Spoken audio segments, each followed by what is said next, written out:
So guys, लोगों के जो है हमसे लैपटॉप और डेस्कटॉप कंप्यूटर को लेके बहुत सारे सवाल रहते हैं कि यार लैपटॉप खरीदें या डेस्कटॉप खरीदें। एक अच्छा लैपटॉप और डेस्कटॉप खरीदते समय हमें किन बातों का ध्यान रखना चाहिए। तो ये सारी चीज़ें आज मैं यहाँ पर आपको बताने वाला हूँ।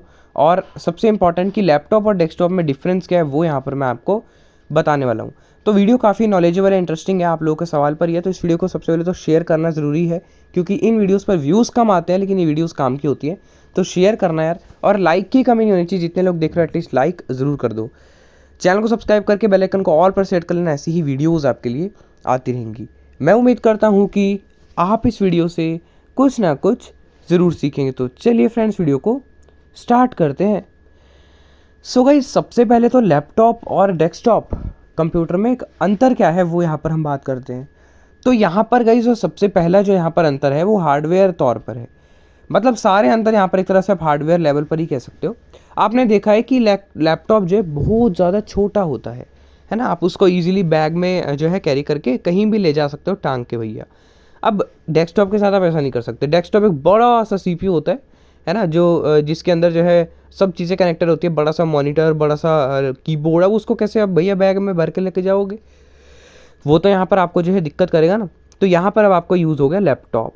तो मतलब सिंपल सा आपने देखा है कि हर एक चीज़ को छोटा किया जा रहा है। आपको ये भी सुना होगा ना आपने कि आपका मोबाइल ही आपका कंप्यूटर है। लेकिन ऐसे तो मोबाइल तक अभी तो उतनी कंप्यूटर वाली पावर्स नहीं आई है, बट फिर भी कहा जाता है कि मोबाइल एक दिन कंप्यूटर्स को रिप्लेस कर देगा, और शायद कर भी दिया है। तो मोबाइल देखिए कितना छोटा है, आपकी पॉकेट में आ जाता है। तो यहाँ पर डॉगी भी हमारी पॉकेट में नहीं आ रही, क्योंकि दोस्तों चुप नहीं हो रही। तो ये सारी चीज़ें यहाँ पर है ना, कि लैपटॉप जो है बहुत छोटा होता है, पोर्टेबल होता है, इसलिए यहाँ पर इसको बनाया गया। अब ये इसकी कुछ लिमिटेशंस भी हैं ऑफ कोर्स। अब ये छोटा है तो इसलिए इसमें जो है अब बड़े बड़े कूलिंग फैंस नहीं लग सकते, है ना। हवा जाने के लिए बाहर ज़्यादा स्पेस नहीं है, तो लैपटॉप हीट होते हैं इसी कारण से, है ना। हाँ, ये बैटरी पर चलते हैं तो ये इनका फ़ायदा है।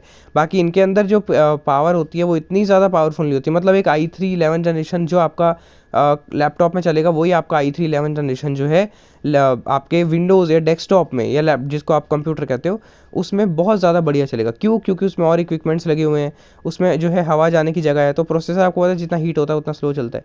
तो ये छोटा होने की वजह से इसकी लिमिटेशंस भी बहुत ज़्यादा है।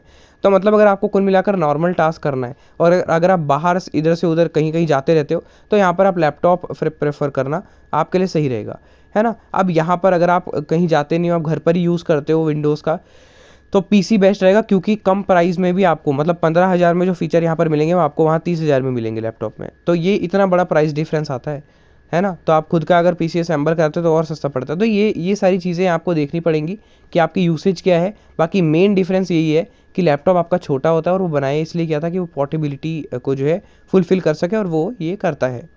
अब यहाँ पर आपको एक लैपटॉप खरीदना है, डेस्कटॉप खरीदना, किन चीज़ों को ध्यान रखना चाहिए। सबसे पहले एक लैपटॉप में जो सबसे इंपॉर्टेंट चीज़ यहाँ पर आती है वो है उसका प्रोसेसर यार। क्योंकि आपको पता है प्रोसेसर पर ही भैया सारा जीवन इनका टिका होता है ना। चाहे वो मोबाइल हो चाहे कंप्यूटर हो। तो यार आजकल के समय में आपको बताएं तो i3 क्या लेना सही है? बिल्कुल लेना सही है गाइज। i3 जो है इंटेल की तरफ से आता है प्रोसेसर। वैसे मुख्य तौर पर दो प्रोसेसर्स यहाँ पर आपको लैपटॉप्स में या विंडोज़ में देखने को मिलते हैं, कंप्यूटर्स में। एक है राइजन का, है ना, AMD प्रोसेसर्स होते हैं, और यहाँ पर आपको जो है देखने को मिलते हैं इंटेल के जो i3 i5 i7 i9 होते हैं।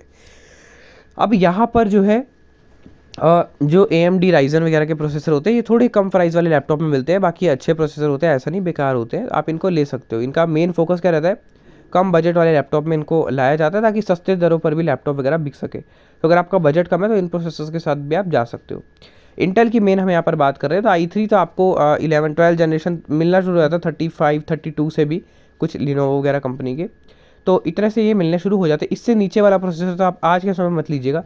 अब यहाँ पर बहुत सारे लोगों को ना डिफरेंस नहीं समझ में आता कि भाई जनरेशन में क्या डिफरेंस है। 12 जनरेशन, 11 जनरेशन, 10 जनरेशन, i3 तो है ही भैया, वो भी 5 जनरेशन का भी। अब यहाँ पर कैसा होता है, आपके फ़ोन में नए नए प्रोसेसर आते हैं ना, तो इनको जो है जनरेशन का नाम नहीं दिया जाता। ये पुराने हो जाते हैं बट इनको जनरेशन का नाम नहीं दिया जाता। बट यहाँ पर लैपटॉप के विंडोज़ के प्रोसेसर के साथ कंपनी ने उसको जनरेशन दे दी है कि 2024 में आया तो 13 जनरेशन है, 11 में आया तो जो है यहाँ पर आपका 2023 वाला जनरेशन, मतलब 11 जनरेशन है तो आपका 2023 में आया, 10 जनरेशन है तो 22 में आया। ऐसे एंड्रॉइड वर्जन में भी होता है ना, एंड्रॉइड 13 14, तो ये जनरेशन बदल रही है। तो अब ये बताओ कि लेटेस्ट प्रोसेसर कोई आ रहा है, जनरेशन बदल कर आ रहा है, तो नया हार्डवेयर आ रहा है, तो उसमें कुछ तो चेंजेस होंगे, कुछ तो इंप्रूवमेंट होगा। इसलिए यहाँ पर कहा जाता है कि अगर आप i3 6 जनरेशन लेते हो और i3 12 जनरेशन लेते हो तो ज़मीन आसमान का आपको स्पीड में परफॉर्मेंस देखने को, मतलब अंतर देखने को मिलेगा।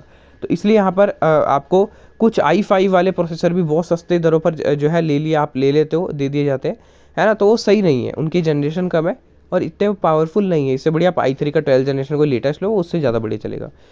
तो ये जनरेशन में मेन डिफरेंस है कि जो पुराने होते हैं वो पुरानी जनरेशन वाले होते हैं, नए वाले होते हैं एकदम नए होते हैं दोस्तों। तो नए वाले बहुत अच्छे यहाँ पर चलते हैं। तो यहाँ पर ये हो गया प्रोसेसर की बात।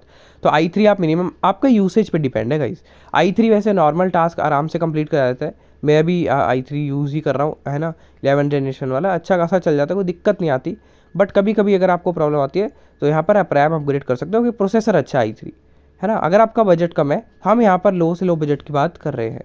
बाकी अगर आप गेमिंग वगैरह करते हो, कुछ ज़्यादा ही हैवी टास्क है तो i7 तक आप जा सकते हो। बाकी इससे महंगा तो i9 वगैरह तो क्या ही करना है।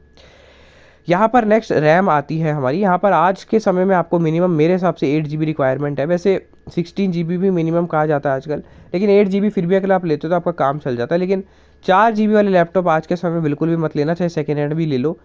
4 GB वाले लैपटॉप मत लेना, क्योंकि बहुत प्रॉब्लम करते हैं। सबसे पहले तो विंडोज़ 11 उनमें अटक शटक का चलती है, चलती ही नहीं है दोस्तों। विंडोज़ 10 भी जो है बहुत प्रॉब्लम करती है। तो 8 GB के साथ ऐसा नहीं है, 8 GB आपकी अच्छी रैम है। अब रैम में भी ना यहाँ पर मेगा हर्ट्स होते हैं, 2600 2700। तो यहाँ पर 3200 मेगा हर्ट्स वाली रैम आपको लेनी चाहिए, है ना। जो ज़्यादा मेगा हर्ट्स वाली रैम है वो आपकी ज़्यादा फास्ट और ज़्यादा अच्छे से काम करती है ना। अब क्योंकि यार लोग ये सारी चीज़ें नहीं देखते, लोग मेन देखते हैं कि i3 प्रोसेसर है, 8 GB रैम है। अब पता ही नहीं भैया कौन से मेगा हर्ट्स पे चल रहे हो। 1600 मेगा हर्ट्स की रैम हुई तो क्या स्पीड देगी वो आपको, कुछ भी नहीं काम करेगी वो ढंग से।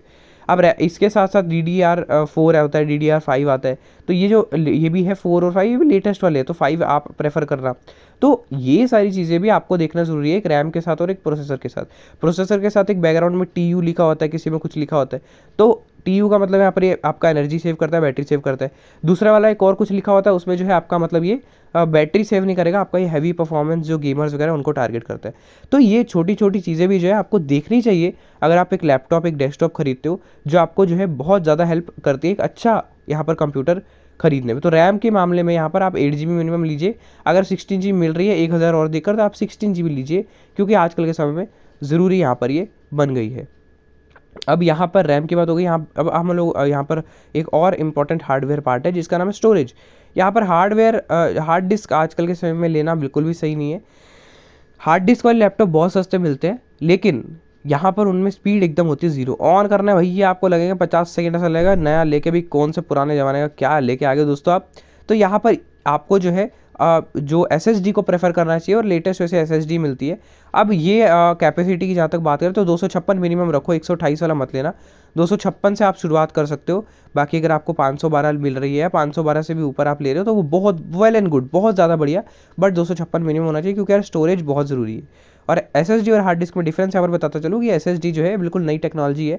ये मेमोरी कार्ड की तरह छोटी चिप होती है, इसमें सब स्टोर होता है। बाकी हार्ड डिस्क में क्या प्लेट्स वगैरह घूमती है, तो उसमें ज़रा ख़राब होने का खतरा ज़्यादा रहता है। तो ये लेटेस्ट वाली बढ़िया है, फास्ट भी चलती है ना।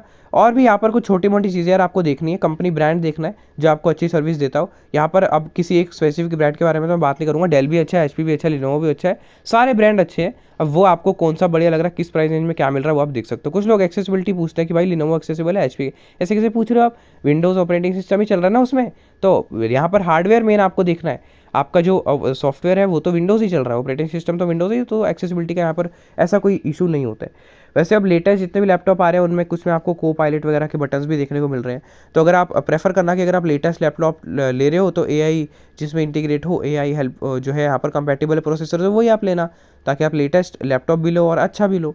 तो ये सारी कुछ बातें मेरे को आपके साथ शेयर करनी थी, जो आपको मेनली लैपटॉप लेते समय या कंप्यूटर लेते समय देखनी चाहिए। अब ये सेम स्पेसिफिकेशन आप किसी कंप्यूटर के लिए भी देख सकते हो और किसी लैपटॉप के लिए भी देख सकते हो, और मेन जो यहाँ पर डिफरेंस है वो मैंने आपको बता दिया।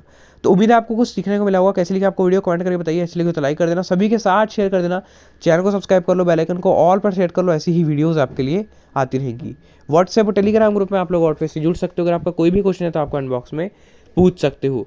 ये वीडियो देखने के लिए आपका बहुत बहुत धन्यवाद। मिलते हैं नेक्स्ट वीडियो में, तब तक के लिए बाय बाय।